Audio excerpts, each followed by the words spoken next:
Yeah. Could the EUA, the emergency use authorization, have been invoked without the involvement of and the oversight of military protocol, DOD? No. So EUA, so the law, I spent a month actually figuring out the regulatory and legal underpinnings of the COVID countermeasures. So EUA is a law intended exclusively for response to a threat posed by CBRN agents, that is chemical, biological, nuclear, radiological, no mention at all of naturally occurring anything. And so in order to invoke emergency use authorization or a disease caused by such an agent, now I think they're using that as a loophole, but in the law, that's what it's intended for.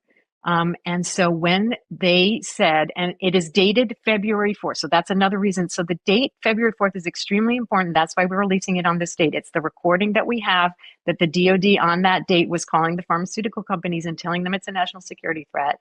And also that's when in the register, in the Federal Register, the emergency declaration for EUA and the PrEP Act are registered to that date. Now, it's very important to understand all the different kinds of emergency declarations that were made. There's the public declarations like what President Trump made, or the HHS made that are just like public declarations of emergency for the country. And that has to do with funding and all kinds of things like that. But then there's a very specific kind of emergency declaration that the Secretary of HHS is responsible for making in the case of a CBRN threat or attack.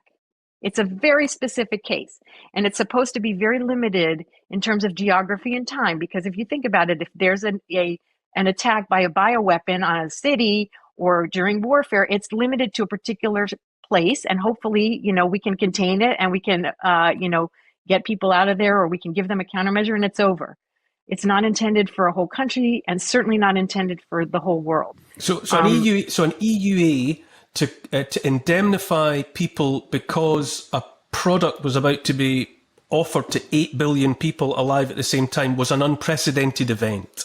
And that's PrEP Act. So again, being specific, the EUA is the emergency use authorization. And then in the United States, and Sasha can speak to other countries, but in the United States, we have the PrEP Act, which says if you use a countermeasure that was under EUA, which has no regulations, there's no regulatory process, there's no oversight because it's an emergency situation. There's an attack with a bioweapon. We have to do something. Oh my God, we have these vaccines in our stockpile. Let's just try them. Maybe they'll work. It's an emergency situation. We don't have to go through all the regulations. But if we do that and some people get hurt or die because of the countermeasure, we don't want anybody to be held responsible for that, right? That makes sense. It's an emergency. We took the stuff out of the stockpile, or we developed it in 2 seconds and injected it into a lot of people. We don't want to be sued for that. And that's what the PrEP Act is for. It's to protect people who deal with covered countermeasures under EUA. But like you said, it's not for giving 8 billion people an unregulated product. And you might have imagined that if a city or a region was anticipating a chemical attack or the detonation of some sort of bioweapon, that they might say to people, "We have a product here. We can't vouch for it 100%, yes, but we have reasons to believe it might help some of you." Yes. Yeah. And now take it if you want, refuse it if you want to refuse it. But instead, military intelligence, like in Britain, the 77th Brigade and the nudge units, yes, which were also part of the military establishment, were being used. That's in the dossier, yes.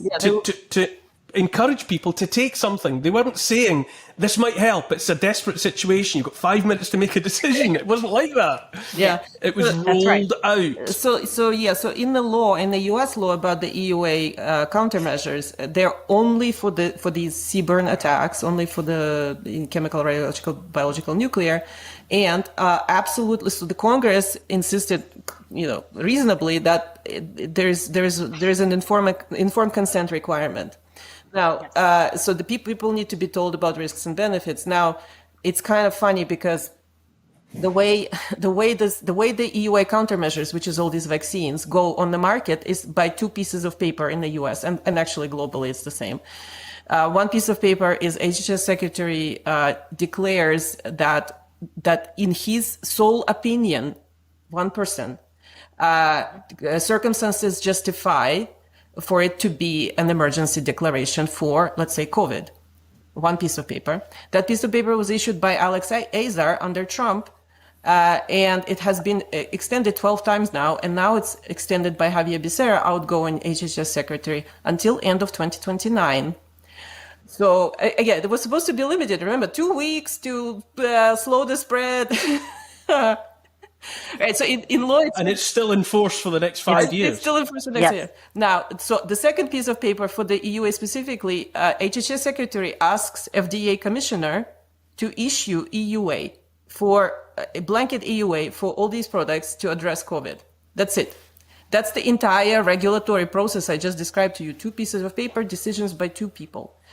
Actually one person, HHS. So he just tells FDA Commissioner to issue, and FDA Commissioner issues EUA. And then this EUA, so you're supposed to tell people that this is because of the cyber attack, and because we have nothing else, and this is your informed consent. We don't know if it's going to work or not, but like we are offering it to you. We can't mandate. So mandates were absolutely a no-no, especially after the anthrax scandal. When they injected a whole bunch of service members with the anthrax vaccine, which was experimental in violation of informed consent rules. And so that was a big scandal and congressional investigation. So that was again clarified that you must offer informed consent. You cannot mandate these kinds of things. So what did they do, the US government? They contorted themselves. So Peter Marks, who's head of CBER at FDA, who is issuing all these EUAs, so he went on record in a court proceeding, and he said, we asked Pfizer to provide several lots to us, which were manufactured under good manufacturing practices under regulatory constraints. So he claims they never tested it. It was all just self-declared by Pfizer. Pfizer just shipped them 2 lots and said, 9 lots and said, these ones are good ones. Okay, we manufactured them according to standards. And so because they produced these 9 lots, therefore, we believe that they are capable of producing good manufacturing practice compliant product. And therefore, he specifically says in court, and therefore we instructed all the healthcare providers to not offer informed consent. That's his word. To not offer informed consent. To not provide informed consent. It's not necessary. Because Peter Marks, determined, because Pfizer told me so, that Pfizer is capable of. That's how he himself made a completely new law, and nobody knows about it. That's how they removed the informed consent entirely, and then went and mandated it. Is there any process by which there ought to be consequences for this, or are we simply in unknown territory? Well, is it all unprecedented territory, and therefore there is no predetermined way of responding to all of these actions that were taken by these individuals? We offer, so I collaborate with another researcher, Catherine Watt, who's looking more into the law. She's a paralegal, and she's traced a whole bunch of law going back 200 years, relevant law for this. And so the recommendations that we have as far as how to go, these people need to be prosecuted criminally as individuals, not as officials in the government, but as individuals who are treasonous to the United States government by their actions, which are clearly massively harming American population. The same needs to happen in other countries.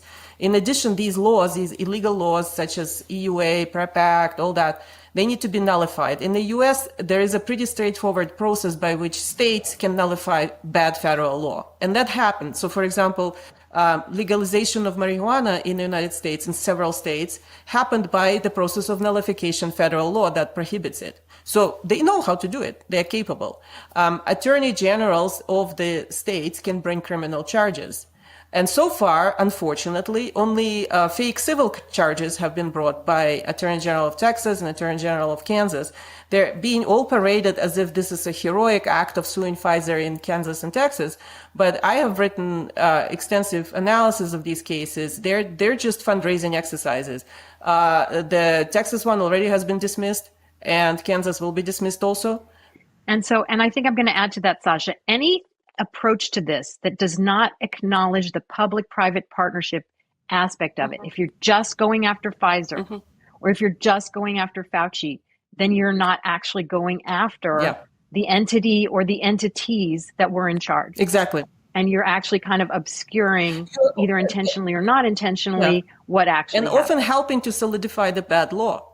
Often in these, most of the cases have been going after Pfizer, claiming product liability, claiming as if it's a regulated product. Now, of course, the government is lying, saying it's a regulated product, so you could go under this theory. But it's all designed to fail, and it's all designed to just solidify the fact that all of this, the government has the right to do all this, and they can protect Pfizer in this situation. For any of this to have teeth, really, it would have to come from a place, correct me if I'm wrong, where there was an admission, an acceptance that wrong was done.